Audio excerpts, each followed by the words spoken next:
Hello and welcome. Today we're working in managerial accounting on process costing. Now this is chapter 17, the way we organize the chapters, but it might be a slightly different chapter number for you, but this is process costing in managerial accounting. We're going to work on a production summary from start to finish, and you can see how the process costing is organized. Hey, if you're new, my name is Jeff from Finally Learn, and I just teach a lot of accounting and finance and some investing. So please like, comment, subscribe, and put your comments and questions in the comments below. So let's get started with our production summary. So here's what we have. We have our cost for the month of April. We have beginning work in process for materials, and then for conversion costs. What are conversion costs? Conversion costs are the labor and the overhead.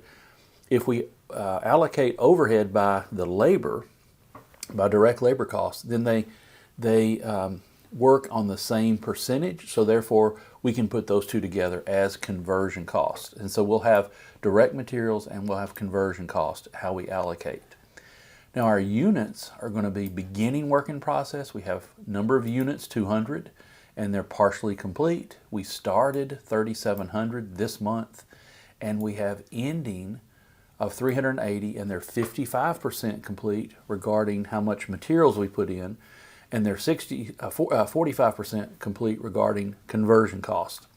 So I just put the month of April here. You can put whatever month, and I just pointed to this so that way we know, hey, this is April's production summary. And we're using the weighted average method, which means we only count units completed and ending work in process. Now, let's do the actual units, and then we're going to do section 1 is manufacturing cost that we're going to allocate. Number 2 is going to be the equivalent units. Number 3, we'll take the cost divided by the units and get our unit cost. And then number 4 will be our manufacturing cost that we allocate. And we're going to figure out how much is cost of goods manufactured and so on. So first thing we want to do is the actual units. We have beginning plus started gives you available, minus what you finished gives you ending work in process. Now we know 3 of these 5 items, but we can calculate everything else. So plug in what you know and solve for what you don't know. Our beginning work in process, we have 200 units, and we started 3,700. So our available is going to be 3,900, and we need to underline here because that's going to be a subtotal. We don't know how many we completed, but our ending work in process is 380, and we need to put double underline here, top and double bottom border. So therefore we had 3,900, and we did not finish 380, so therefore we did finish 3,520. Everything is built on these actual units, and then we try to measure how much work we did on the ending work in process. All right, so section 1, we're going to take the manufacturing costs and just add it up. So our beginning work in process is made up of 2 things. It's made up of 1,800 plus it's made up of 2,100. So we're going to grab that number and put 3,900 as our beginning work in process. We're going to take our direct materials, and that's 36,400. And our conversion cost, I've just abbreviated CC if that's okay, that's going to be 44,800. Remember, conversion cost is made up of labor and overhead. So we have our 3 product costs, materials, labor, and overhead, and we're allocating it based on materials, and then those 2 together, labor and overhead, are going to be conversion cost. Now I'm going to add this up. So our total cost that we're going to keep up with, our total cost, manufacturing cost to be allocated is 85,100. Section 1 is going to equal the total of section 4. So that's our check, our work here that we're going to check. Now on equivalent units, we're going to do the actual number of units, and then we're going to do the equivalent for materials and for conversion cost. So our completed is 3,520, and our ending is 380. So we have to account for how many units? We've got to account for 3,900 units, which is the available 3,900. So we're just trying to figure out, make sure we know how many units that we have and then how much work did we do. Now, we don't use the actual units to figure out the unit cost. We use the equivalent units. All right, so our completed are already 100% complete. So we're just going to grab that number and point to it. And so that's what we do for completed. We just put it all the way across the 3,520. But how much work have we done for materials? Well, we have done 380 units. Each of these are what percent complete? 55% complete. So if I take 380 times 55%, I get 209. Now this number might be a decimal or whatever, and it's fine if it is. It's not. But we're going to round to the whole units here, and we're going to add up for materials. We did enough work to finish 3,729. All right, we had 3,900 we're working with, but the 380 are only 55% complete. So we did enough work for 3,729 for materials. Now conversion cost, same thing, except we have its own percentage, 380 units times the 45%, and that's going to be 171, and therefore our total equivalent units for conversion cost is 3,691. Now, let's stop for a minute. The key to process costing, the key to this whole chapter, is that you can calculate equivalent units. Now this is equivalent units using weighted average, because all we do is completed and ending work in process. If you did FIFO, you would have beginning work in process, what it took to complete that. Then you'd have an idea of started and completed, and then ending work in process. If you want to see one that is FIFO, just put FIFO in the comment below. I can create ones that have the FIFO method. Now, generally it's not going to be a big difference, so you can pick the FIFO method or the weighted average method. Weighted average method is just a little bit simpler. Now, we're going to take our unit cost, because we have in section 1 our cost, section 2 our equivalent units.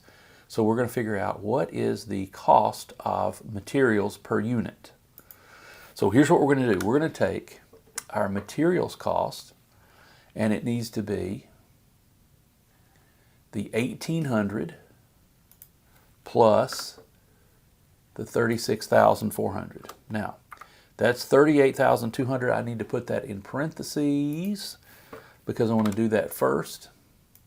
And then I'm going to divide by the number of units of materials, which is the 3,729. So we have 10. It's weird. It works out exactly to be 10. No, it's not. So you want to use decimals here, and you're going to use 4 decimals. So this number is 10.2440, because we're going to multiply that number times the hundreds and thousands of units that we have. So our direct material cost is the cost of materials divided by the equivalent units for materials, and we get the unit cost. It costs us $10.24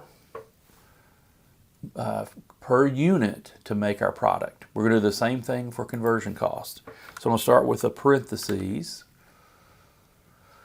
We're going to take the 2,100 plus the 44,800, close my brackets or parentheses, however you want to say that, divided by the units for conversion cost, 3,691. So what we have is, we have 12.7066. Now you don't want to just use 2 decimals, because then if you multiply that on, you'll have a little bit of a rounding error, and that'll be frustrating for you, because your rounding error then, it will make your section 1 and your section 2 slightly different numbers. All right, so we're going to finish that up. What does it take to make each product? To make each product, it takes about 10.24 of materials and about 12.7 of conversion costs. So it costs $22.95. Hang on to 4 decimals and you'll be fine.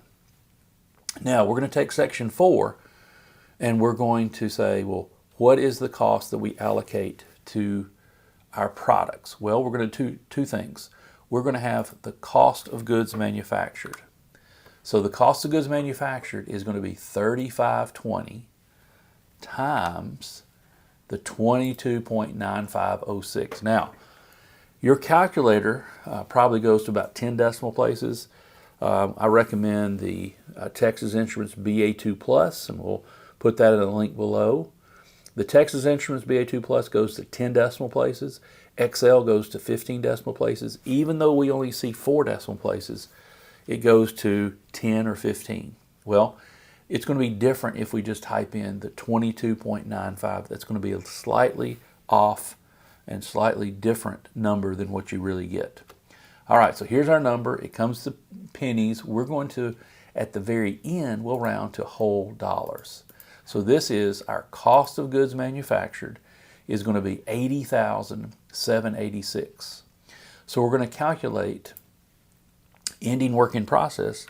We need to take the 209 times the 10.244. We're taking the direct material ending work in process units times the direct material cost per unit, and we'll take the conversion cost units times the conversion cost per unit. These we're going to make in whole dollars. So 2,141, 2,173. We're going to add these up. I need a total here.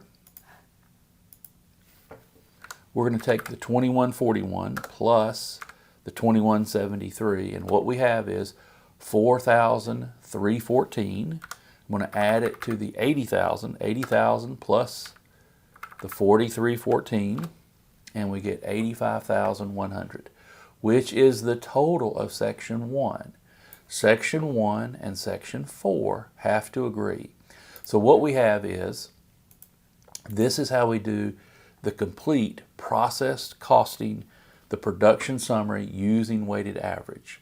So we started with our actual units. We figured out our cost, or 85,100. We figured out the work we did, which is equivalent units. We figured out the unit cost, and then we did, based on this Section 4 is based on Section 2. We took 3520 times the total cost per unit, and then the two materials and conversion cost times its unit cost. So that's how you do it. Thanks for watching. We'll see you on the next video.